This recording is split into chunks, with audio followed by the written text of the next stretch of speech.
ಶ್ರೀಭಕ್ತಿ ಜ್ಯೋತಿಷ್ಯ ಲೋಕ ಚಾನೆಲ್ಗೆ ಸುಸ್ವಾಗತ.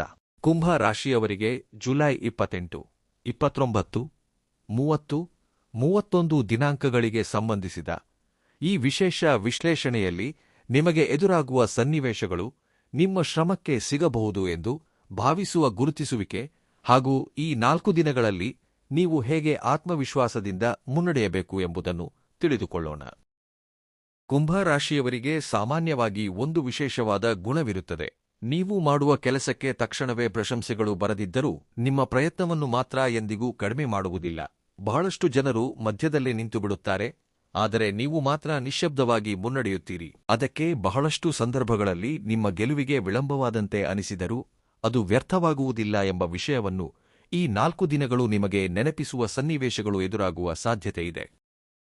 ಜುಲೈ 28ರಿಂದ ನಿಮ್ಮ ಆಲೋಚನೆಗಳಲ್ಲಿ ಸ್ಪಷ್ಟತೆ ಹೆಚ್ಚಾಗುತ್ತಿದೆ ಎಂದು ಅನಿಸಬಹುದು. ಇಷ್ಟೂ ದಿನ ನಿಮ್ಮ ಮನಸ್ಸಿನಲ್ಲಿದ್ದ ಸಂದೇಹಗಳು ಮೆಲ್ಲಗೆ ಕಡಿಮೆಯಾಗುತ್ತಾ ಯಾವ ಹಾದಿಯಲ್ಲಿ ಹೋಗಬೇಕೆಂದು ನೀವು ಇನ್ನಷ್ಟು ನಂಬಿಕೆಯಿಂದ ನಿರ್ಧರಿಸುವ ಸನ್ನಿವೇಶ ಬರಬಹುದು. ಈ ಸಮಯದಲ್ಲಿ ಇತರರೊಂದಿಗೆ ಹೋಲಿಕೆ ಮಾಡಿಕೊಳ್ಳುವುದಕ್ಕಿಂತ ನಿಮ್ಮ ಸ್ವಂತ ಪ್ರಯಾಣದ ಮೇಲೆ ಗಮನ ಹರಿಸುವುದು ನಿಮಗೆ ಹೆಚ್ಚು ಉಪಯುಕ್ತವಾಗುತ್ತದೆ. ಏಕೆಂದರೆ ಪ್ರತಿಯೊಬ್ಬ ವ್ಯಕ್ತಿಯ ಪ್ರಯಾಣವೂ ಬೇರೆ, ಪ್ರತಿಯೊಂದು ಯಶಸ್ಸಿನ ಸಮಯವೂ ಬೇರೆ. ಈ ದಿನಗಳಲ್ಲಿ ನಿಮಗೆ ಗತಕಾಲದಲ್ಲಿ ಮಾಡಿದ ಒಂದು ಕೆಲಸ ನೆನಪಿಗೆ ಬರಬಹುದು. ಅಂದಿನ ದಿನಗಳಲ್ಲಿ ದೊಡ್ಡದಾಗಿ ಗುರುತಿಸಲಿಲ್ಲ ಅಥವಾ ಗುರುತಿಸುವಿಕೆ ಸಿಗಲಿಲ್ಲ ಎಂದು ಅನಿಸಿದರೂ ಈಗ ಅದೇ ಕೆಲಸದ ಬಗ್ಗೆ ಯಾರಾದರೂ ಒಳ್ಳೆಯ ಮಾತು ಹೇಳುವುದು, ನಿಮ್ಮ ಮೇಲೆ ನಂಬಿಕೆ ವ್ಯಕ್ತಪಡಿಸುವುದು ಅಥವಾ ನಿಮ್ಮ ಸಾಮರ್ಥ್ಯವನ್ನು ಗುರುತಿಸುವುದು ಮುಂತಾದ ಅನುಭವಗಳು ಉಂಟಾಗಬಹುದು. ಅವು ದೊಡ್ಡ ಘಟನೆಗಳಾಗದಿದ್ದರೂ ನಿಮ್ಮಲ್ಲಿನ ಆತ್ಮವಿಶ್ವಾಸವನ್ನು ಮತ್ತೆ ಎಚ್ಚರಿಸುವ ಸಣ್ಣ ಸಂಕೇತಗಳಾಗಿ ಅನಿಸಬಹುದು. ಜುಲೈ 29ರ ವೇಳೆಗೆ ನೀವು ಒಂದು ವಿಷಯವನ್ನು ಸ್ಪಷ್ಟವಾಗಿ ಅರ್ಥಮಾಡಿಕೊಳ್ಳುವ ಅವಕಾಶವಿದೆ. ನಿಮ್ಮ ಮೌಲ್ಯವನ್ನು ಪ್ರತಿಯೊಬ್ಬರೂ ತಕ್ಷಣವೇ ಗುರುತಿಸಬೇಕಾದ ಅಗತ್ಯವಿಲ್ಲ. ಕೆಲವು ಬಾರಿಗೆ ಸರಿಯಾದ ವ್ಯಕ್ತಿಗಳು ಸರಿಯಾದ ಸಮಯದಲ್ಲಿ ಮಾತ್ರ ನಮ್ಮ ಶ್ರಮವನ್ನು ಅರ್ಥಮಾಡಿಕೊಳ್ಳುತ್ತಾರೆ. ಅದಕ್ಕೆ ಈ ಸಮಯದಲ್ಲಿ ಯಾರಾದರೂ ನಿಮ್ಮನ್ನು ನಿರ್ಲಕ್ಷಿಸಿದರೆಂದು ನಿರಾಶೆಗೊಳ್ಳದೆ ನಿಮ್ಮ ಗುರಿಯನ್ನು ಇನ್ನಷ್ಟು ಬಲವಾಗಿ ಹಿಡಿದುಕೊಳ್ಳುವುದು ಒಳ್ಳೆಯದು. ನಿಮ್ಮ ಮಾತುಗಳಲ್ಲಿ, ನಿಮ್ಮ ನಿರ್ಧಾರಗಳಲ್ಲಿ ಒಂದು ಪರಿಪಕ್ವತೆ ಕಾಣಿಸಬಹುದು. ಗತಕಾಲದಲ್ಲಿ ಭಾವುಕರಾಗಿ ಪ್ರತಿಕ್ರಿಯಿಸಿದ ವಿಷಯಗಳನ್ನು ಈಗ ಪ್ರಶಾಂತವಾಗಿ ಯೋಚಿಸುವ ಸ್ಥಿತಿ ಬರಬಹುದು. ಇದೇ ನಿಮಗೆ ನಿಜವಾದ ಬಲ. ಏಕೆಂದರೆ ಸನ್ನಿವೇಶಗಳನ್ನು ಬದಲಾಯಿಸಲು ಸಾಧ್ಯವಾಗದಿದ್ದಾಗ ನಮ್ಮ ಆಲೋಚನಾ ವಿಧಾನವನ್ನು ಬದಲಾಯಿಸಿಕೊಳ್ಳುವುದು ಕೂಡ ಒಂದು ಗೆಲುವು. ಜುಲೈ 30ರ ವೇಳೆಗೆ ನಿಮ್ಮ ಸುತ್ತಮುತ್ತಲಿರುವ ಕೆಲವು ವ್ಯಕ್ತಿಗಳ ನಡವಳಿಕೆಯಲ್ಲಿ ಸಣ್ಣ ಬದಲಾವಣೆ ಕಾಣಿಸಬಹುದು. ಇಷ್ಟೂ ದಿನ ನಿಮ್ಮನ್ನು ದೊಡ್ಡದಾಗಿ ಗಮನಿಸದವರು ನಿಮ್ಮ ಅಭಿಪ್ರಾಯವನ್ನು ಕೇಳುವುದು, ನೀವು ಮಾಡಿದ ಕೆಲಸವನ್ನು ಮೆಚ್ಚಿಕೊಳ್ಳುವುದು ಅಥವಾ ನಿಮ್ಮೊಂದಿಗೆ ಸೇರಿ ಕೆಲಸ ಮಾಡಲು ಆಸಕ್ತಿ ತೋರಿಸುವುದು ಮುಂತಾದ ಸನ್ನಿವೇಶಗಳು ಬರಬಹುದು. ಇವು ನಿಮ್ಮ ಶ್ರಮದ ಫಲ ಎಂದು ಭಾವಿಸಿ ಇನ್ನಷ್ಟು ವಿನಯದಿಂದ ಮುನ್ನಡೆಯುವುದು ಒಳ್ಳೆಯದು. ಈ 4 ದಿನಗಳಲ್ಲಿ ನೀವು ನೆನಪಿಟ್ಟುಕೊಳ್ಳಬೇಕಾದ ಒಂದು ಪ್ರಮುಖ ವಿಷಯವೆಂದರೆ, ಗುರುತಿಸುವಿಕೆ ಎಂಬುದು ಕೇವಲ ಇತರರು ಕೊಡುವ ಪ್ರಶಂಸೆ ಮಾತ್ರವಲ್ಲ, ನೀವು ಸಾಗಿಬಂದ ದಾರಿಯನ್ನು ನೀವು ಗೌರವಿಸುವುದು ಕೂಡ ಗುರುತಿಸುವಿಕೆಯೇ. ಪ್ರತಿದಿನವೂ ನೀವು ಕಲಿತ ಪಾಠ, ಎದುರಿಸಿದ ಕಷ್ಟ, ಬಿಡದೆ ಮುಂದುವರಿಸಿದ ಧೈರ್ಯ, ಇವೆಲ್ಲವೂ ನಿಮ್ಮ ಯಶಸ್ಸಿಗೆ ತಡಿಪಾಯ.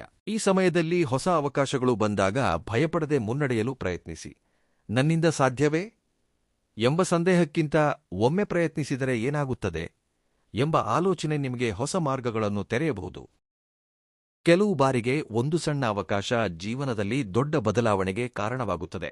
ನಿಮ್ಮ ಸುತ್ತಮುತ್ತಲಿರುವ ನಕಾರಾತ್ಮಕ ಮಾತುಗಳು ನಿಮ್ಮ ಪ್ರಯಾಣವನ್ನು ನಿರ್ಧರಿಸಲು ಸಾಧ್ಯವಿಲ್ಲ. ನಿಮ್ಮನ್ನು ನೀವು ಹೇಗೆ ನೋಡಿಕೊಳ್ಳುತ್ತಿದ್ದೀರಿ ಎಂಬುದೇ ಮುಖ್ಯ. ನಿಮ್ಮ ಗುರಿಯ ಮೇಲೆ ನಿಮಗೆ ನಂಬಿಕೆ ಇದ್ದರೆ ತಡವಾಗಿ ಬಂದರೂ ನಿಮ್ಮ ಶ್ರಮಕ್ಕೆ ತಕ್ಕ ಗೌರವ ಸಿಗುವ ಸನ್ನಿವೇಶಗಳು ಏರ್ಪಡಬಹುದು.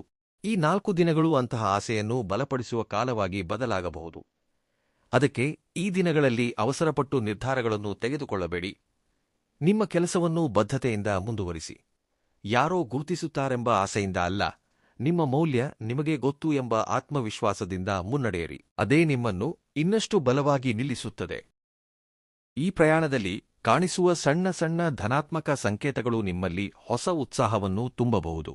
ಆ ಉತ್ಸಾಹವನ್ನು ಕಾಯ್ದುಕೊಳ್ಳುತ್ತಾ ಮುಂಬರುವ ದಿನಗಳಲ್ಲಿ ಸಿಗುವ ಅವಕಾಶಗಳನ್ನು ಸ್ವಾಗತಿಸಲು ಸಿದ್ಧರಾಗಿರಿ. ಈ 4 ದಿನಗಳ ಪ್ರಯಾಣದಲ್ಲಿ ನೀವು ನೆನಪಿಟ್ಟುಕೊಳ್ಳಬೇಕಾದ ಇನ್ನೊಂದು ಪ್ರಮುಖ ವಿಷಯವೆಂದರೆ, ನಿಜವಾದ ಗುರುತಿಸುವಿಕೆ ಎಂಬುದು ಎಂದಿಗೂ ಗಡಿಬಿಡಿಯಲ್ಲಿ ಬರುವುದಿಲ್ಲ. ಅದು ಮೆಲ್ಲಗೆ ನಮ್ಮ ಜೀವನಕ್ಕೆ ಪ್ರವೇಶಿಸುತ್ತದೆ. ಜುಲೈ 31ರ ವೇಳೆಗೆ ನಿಮ್ಮಲ್ಲಿ ಹೊಸ ನಂಬಿಕೆ ಹೆಚ್ಚಾದಂತೆ ಅನಿಸಬಹುದು. ಇಷ್ಟೂ ದಿನ ಪಟ್ಟ ಕಷ್ಟಕ್ಕೆ ಕೈಬಿಡದೆ ಮುಂದುವರಿಸಿದ್ದಕ್ಕೆ ನಿಮ್ಮ ಮನಸ್ಸೇ ನಿಮ್ಮನ್ನು ಅಭಿನಂದಿಸುವ ಸ್ಥಿತಿ ಬರಬಹುದು. ಅದೇ ಭಾವನೆ ತದನಂತರದ ದಿನಗಳಲ್ಲಿ ನೀವು ತೆಗೆದುಕೊಳ್ಳುವ ನಿರ್ಧಾರಗಳಿಗೆ ಬಲವಾದ ತಡಿಪಾಯವಾಗಿ ಬದಲಾಗುವ ಸಾಧ್ಯತೆಯಿದೆ. ನೀವು ಎಷ್ಟೋ ಬಾರಿ ಇತರರಿಗಾಗಿ ಸಮಯ ಮೀಸಲಿಟ್ಟು ನಿಮ್ಮ ಜವಾಬ್ದಾರಿಗಳನ್ನು ಬದ್ಧತೆಯಿಂದ ಪೂರ್ಣಗೊಳಿಸಿರಬಹುದು. ಆದರೆ ಪ್ರತಿ ಬಾರಿಯೂ ಅದಕ್ಕೆ ತಕ್ಕ ಗುರುತಿಸುವಿಕೆ ಬರದಿದ್ದಾಗ ಕೆಲವೊಮ್ಮೆ ನಿರಾಶೆಯೂ ಉಂಟಾಗಿರಬಹುದು. ಆದರೆ ಈ 4 ದಿನಗಳಲ್ಲಿ ಕೆಲವು ಸಣ್ಣ ಘಟನೆಗಳು ನಿಮ್ಮಲ್ಲಿ ಆಸೆಯನ್ನು ಮತ್ತೆ ಬೆಳಗಿಸಬಹುದು.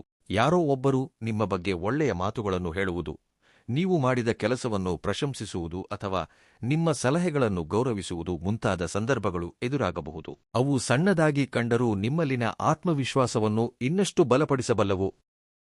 ಈ ಸಮಯದಲ್ಲಿ ನೀವು ಗತಕಾಲದಲ್ಲಿ ನಡೆದ ವಿಫಲತೆಗಳ ಬಗ್ಗೆ ಹೆಚ್ಚಾಗಿ ಯೋಚಿಸದೆ ಅವುಗಳಿಂದ ಕಲಿತ ಪಾಠಗಳ ಮೇಲೆ ಗಮನ ಹರಿಸುವುದು ಒಳ್ಳೆಯದು. ಏಕೆಂದರೆ ಪ್ರತಿಯೊಂದು ವಿಫಲತೆಯೂ ನಮಗೊಂದು ಅನುಭವವನ್ನು ನೀಡುತ್ತದೆ. ಆ ಅನುಭವವೇ ಮುಂದಿನ ಯಶಸ್ಸಿಗೆ ದಾರಿಯನ್ನು ತೋರಿಸುತ್ತದೆ. ಕುಂಭ ರಾಶಿಯವರು ಸಾಮಾನ್ಯವಾಗಿ ಹೊಸ ಆಲೋಚನೆಗಳನ್ನು ಸ್ವೀಕರಿಸುವಲ್ಲಿ ಮುಂದೆ ಇರುತ್ತಾರೆ. ಅದೇ ನಿಮ್ಮ ವಿಶೇಷತೆ. ಆ ವಿಶೇಷತೆಯನ್ನು ಎಂದಿಗೂ ಕಡಿಮೆ ಮಾಡಿಕೊಳ್ಳಬೇಡಿ. ನಿಮ್ಮ ಪ್ರಯಾಣದಲ್ಲಿ ಕೆಲವರು ನಿಮ್ಮನ್ನು ಪ್ರೋತ್ಸಾಹಿಸುತ್ತಾರೆ, ಇನ್ನು ಕೆಲವರು ಸಂದೇಹಿಸುತ್ತಾರೆ, ಮತ್ತೆ ಕೆಲವರು ನೀವು ಸಾಧಿಸಲು ಸಾಧ್ಯವಿಲ್ಲ ಎಂದು ಹೇಳಬಹುದು. ಆದರೆ ಅಂತಿಮವಾಗಿ ನಿಮ್ಮ ಜೀವನವನ್ನು ನಿರ್ಧರಿಸುವುದು ಅವರ ಮಾತುಗಳಲ್ಲ, ನಿಮ್ಮ ಪಟ್ಟು. ಅದಕ್ಕೆ ಈ 4 ದಿನಗಳಲ್ಲಿ ಇತರರ ಅಭಿಪ್ರಾಯಗಳಿಗಿಂತ ನಿಮ್ಮ ಗುರಿಯ ಮೇಲೆ ಗಮನ ಹರಿಸಿ. ಪ್ರತಿದಿನ ಬೆಳಿಗ್ಗೆ ಹೊಸ ಉತ್ಸಾಹದಿಂದ ಪ್ರಾರಂಭಿಸಿ. ಪ್ರತಿದಿನ ಸಾಯಂಕಾಲ ನೀವು ಸಾಧಿಸಿದ ಪ್ರಗತಿಯನ್ನು ಒಮ್ಮೆ ನೆನಪಿಸಿಕೊಳ್ಳಿ. ಹೀಗೆ ಮಾಡಿದರೆ ನಿಮ್ಮಲ್ಲಿನ ಆತ್ಮವಿಶ್ವಾಸ ದಿನೇ ದಿನೇ ಹೆಚ್ಚಾಗುತ್ತದೆ. ಜುಲೈ 28ರಿಂದ 31ರವರೆಗೆ ನಿಮಗೆ ಸಿಗುವ ಪ್ರತಿಯೊಂದು ಅವಕಾಶವನ್ನು ಜಾಗರೂಕತೆಯಿಂದ ಪರಿಶೀಲಿಸಿ. ತಕ್ಷಣವೇ ನಿರ್ಧಾರ ತೆಗೆದುಕೊಳ್ಳುವ ಅಗತ್ಯವಿಲ್ಲದ ವಿಷಯಗಳಲ್ಲಿ ಕೊಂಚ ಸಮಯ ತೆಗೆದುಕೊಂಡು ಯೋಚಿಸುವುದು ಒಳ್ಳೆಯದು. ಹಾಗೆಯೇ ಒಳ್ಳೆಯ ಅವಕಾಶಗಳು ಕಂಡಾಗ ಭಯದಿಂದ ಹಿಂದೆ ಸರಿಯಬೇಡಿ. ನಿಮ್ಮಲ್ಲಿರುವ ಸಾಮರ್ಥ್ಯವನ್ನು ನೀವು ನಂಬಿದರೆ ಹೊಸ ದಾರಿಗಳು ತೆರೆದುಕೊಳ್ಳುವ ಸಾಧ್ಯತೆಗಳು ಹೆಚ್ಚಾಗುತ್ತವೆ. ಈ ದಿನಗಳಲ್ಲಿ ನಿಮಗೆ ಒಂದು ವಿಷಯ ಸ್ಪಷ್ಟವಾಗಿ ಅರ್ಥವಾಗುತ್ತದೆ. ಯಶಸ್ಸು ಎಂಬುದು ಒಂದೇ ದಿನದಲ್ಲಿ ಬರುವ ಉಡುಗೊರೆಯಲ್ಲ. ಪ್ರತಿದಿನ ಮಾಡಿದ ಸಣ್ಣ ಸಣ್ಣ ಪ್ರಯತ್ನಗಳ ಮೊತ್ತ. ಅದಕ್ಕೆ ಇಂದು ನೀವು ಮಾಡುವ ಒಂದು ಒಳ್ಳೆಯ ಕೆಲಸ ನಾಳೆ ನಿಮಗೆ ದೊಡ್ಡ ಅವಕಾಶವನ್ನು ತರಬಹುದು. ಪ್ರತಿಯೊಂದು ಹೆಜ್ಜೆಯೂ ಮೌಲ್ಯಯುತವಾದದ್ದು, ಪ್ರತಿಯೊಂದು ಪ್ರಯತ್ನವೂ ಅಗತ್ಯವಾದದ್ದು. ನಿಮಗಾಗಿ ಕಾಯುತ್ತಿರುವ ಭವಿಷ್ಯ ಹೇಗಿರುತ್ತದೆ ಎಂಬುದನ್ನು ಸಂಪೂರ್ಣವಾಗಿ ಯಾರೂ ಹೇಳಲು ಸಾಧ್ಯವಿಲ್ಲ. ಆದರೆ ಒಂದು ವಿಷಯವನ್ನು ಮಾತ್ರ ಖಚಿತವಾಗಿ ಹೇಳಬಹುದು: ನೀವು ನಿಮ್ಮ ಗುರಿಯನ್ನು ಬಿಡದೆ, ನಿಮ್ಮ ಶ್ರಮವನ್ನು ಕಡಿಮೆ ಮಾಡದೆ ಮುನ್ನಡೆದರೆ ನಿಮ್ಮ ಪ್ರಯಾಣವು ಇನ್ನಷ್ಟು ಅರ್ಥಪೂರ್ಣವಾಗಿ ಬದಲಾಗುತ್ತದೆ. ನಿಮ್ಮ ಮೌಲ್ಯವನ್ನು ನೀವು ಗುರುತಿಸಿದ ದಿನವೇ ನಿಜವಾದ ಬದಲಾವಣೆ ಪ್ರಾರಂಭವಾಗುತ್ತದೆ. ಇತರರು ಗುರುತಿಸುವುದು ಆಮೇಲೆ ಬರುವ ವಿಷಯವಷ್ಟೇ. ಈ 4 ದಿನಗಳಲ್ಲಿ ನಿಮ್ಮ ಮನಸ್ಸಿನಲ್ಲಿ ಧನಾತ್ಮಕ ಆಲೋಚನೆಗಳಿಗೆ ಹೆಚ್ಚು ಜಾಗ ಕೊಡಿ. ಪ್ರತಿಯೊಂದು ಸಣ್ಣ ಯಶಸ್ಸನ್ನು ಆನಂದಿಸಿ. ಪ್ರತಿಯೊಂದು ಸವಾಲನ್ನು ಒಂದು ಅವಕಾಶವಾಗಿ ನೋಡಿ. ಹೀಗೆ ಯೋಚಿಸಿದಾಗ ಸನ್ನಿವೇಶಗಳು ಬದಲಾಗದಿದ್ದರೂ ಅವುಗಳನ್ನು ಎದುರಿಸುವ ನಿಮ್ಮ ಶಕ್ತಿ ಖಂಡಿತವಾಗಿಯೂ ಹೆಚ್ಚಾಗುತ್ತದೆ. ಅದೇ ನಿಜವಾದ ಯಶಸ್ಸು. ಕೊನೆಯದಾಗಿ ಕುಂಭ ರಾಶಿಯವರಿಗೆ ಒಂದು ಸಣ್ಣ ಸಂದೇಶ: ನೀವು ಇದುವರೆಗೆ ನಡೆದು ಬಂದ ದಾರಿಯನ್ನು ಎಂದಿಗೂ ಕಡಿಮೆ ಅಂದಾಜು ಮಾಡಬೇಡಿ. ನೀವು ಎದುರಿಸಿದ ಕಷ್ಟಗಳು ನಿಮ್ಮನ್ನು ಬಲವಾಗಿ ರೂಪಿಸಿವೆ. ನೀವು ಕಲಿತ ಪಾಠಗಳು ನಿಮ್ಮ ಮುಂದಿರುವ ಮಾರ್ಗವನ್ನು ಸ್ಪಷ್ಟಪಡಿಸಿವೆ. ಆದ್ದರಿಂದ ಜುಲೈ 28, 29, 30, 31 ದಿನಾಂಕಗಳನ್ನು ಆಸೆಯಿಂದ, ಆತ್ಮವಿಶ್ವಾಸದಿಂದ ಮತ್ತು ಹೊಸ ಉತ್ಸಾಹದಿಂದ ಸ್ವಾಗತಿಸಿ. ನಿಮ್ಮ ಪ್ರಯತ್ನಗಳನ್ನು ಮುಂದುವರಿಸಿ. ನಿಮ್ಮ ಮೇಲೆ ನೀವು ನಂಬಿಕೆ ಇಡಿ. ಸರಿಯಾದ ಸಮಯದಲ್ಲಿ ನಿಮ್ಮ ಶ್ರಮಕ್ಕೆ ತಕ್ಕ ಗುರುತಿಸುವಿಕೆ ಸಿಗುವ ಸನ್ನಿವೇಶಗಳು ಏರ್ಪಡಬಹುದು. ಆ ಅವಕಾಶಗಳನ್ನು ಸದುಪಯೋಗಪಡಿಸಿಕೊಳ್ಳಲು ಸಿದ್ಧರಾಗಿರಿ. ಈ ವಿಡಿಯೋ ನಿಮಗೆ ಇಷ್ಟವಾಗಿದ್ದರೆ ಒಂದು ಲೈಕ್ ಮಾಡಿ, ನಿಮ್ಮ ಅಭಿಪ್ರಾಯವನ್ನು ಕಮೆಂಟ್ನಲ್ಲಿ ತಿಳಿಸಿ ಹಾಗೂ ನಮ್ಮ ಶ್ರೀ ಭಕ್ತಿ ಜ್ಯೋತಿಷ್ಯ ಲೋಕ ಚಾನೆಲ್ಗೆ ಸಬ್ಸ್ಕ್ರೈಬ್ ಆಗಿ. ಧನ್ಯವಾದಗಳು.